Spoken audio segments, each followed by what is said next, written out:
Non ci siamo fermati, io sono sempre stato autonomista. Sono le parole del ministro agli affari regionali Francesco Boccia, presente all'inaugurazione della mostra Palazzo Ferrofini per i 50 anni dalla fondazione della Regione Veneto. Il 22 luglio ripartono i lavori della Commissione per l'autonomia e a settembre, dice, approderà in Parlamento. E io sono convinto che a settembre toccherà al Parlamento esprimersi, perché è giusto, perché è necessario, perché non si può più perdere tempo. Ed è opportuno che le forze politiche si assumano la responsabilità. Guardate, questa non è una riforma di destra o di sinistra, non è della Lega o del Partito Democratico. Questa è l'attuazione della Costituzione. E chi la rinvia danneggia il Paese. È bene dire con chiarezza, e di questo prendo atto dal primo momento, da quando sono venuto a Venezia nel mio primo incontro con il Presidente Zaia, dopo aver giurato sulla Costituzione davanti al Presidente della Repubblica.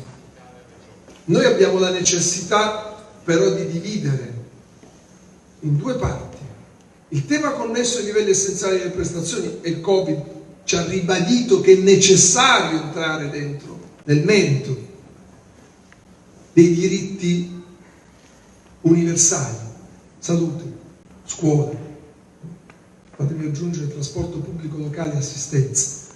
Sono i 4 pilastri che regolano il funzionamento della nostra Costituzione, è scolpito lì. E allora, siccome abbiamo bisogno che anche il Parlamento si esprima sui livelli essenziali di prestazioni, mentre noi facciamo questo lavoro, in parallelo si parta con il decentramento amministrativo, altrimenti non ci sarà decreto semplificazione che tenga. Covid permettendo, si possa veramente arrivare alla firma dell'accordo, nel rispetto della Costituzione, nel rispetto di quello che poi sono i ruoli istituzionali, penso al Parlamento, no? Qualcuno dice, ma i veneti non vogliono che il Parlamento si occupi di queste partite. No, abbiamo questo problema, il Parlamento si occupi di queste partite, il problema è che poi a fine il contratto lo dobbiamo firmare noi, e quindi se il notaio ci presenta un contratto che non c'entra niente con l'appartamento che volevamo comprare, ma ci dice che dobbiamo prenderci un ricovero attrezzi, no, grazie.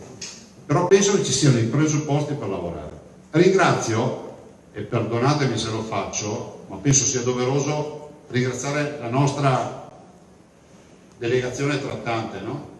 I padri della Costituente, le definirei quasi, no? Capitanati del professor Bertolissi, che hanno comunque prodotto un grande lavoro. Io non considero il sindaco di Venezia, il presidente della regione Veneto, Luca Zaia, dei corpi staccati dalla Repubblica. Io li considero un pezzo dello Stato e mi sento rappresentato pienamente da loro. E vorrei che questa percezione avvenisse per tutti quando il governo centrale si assume alcune responsabilità in Italia e in campo internazionale. Quando questo processo sarà completato anche sul piano culturale, da Aosta a Lampedusa, noi avremo realizzato quello che il Presidente Mattarella ci ricorda sempre, e cioè che l'autonomia rafforza l'unità nazionale.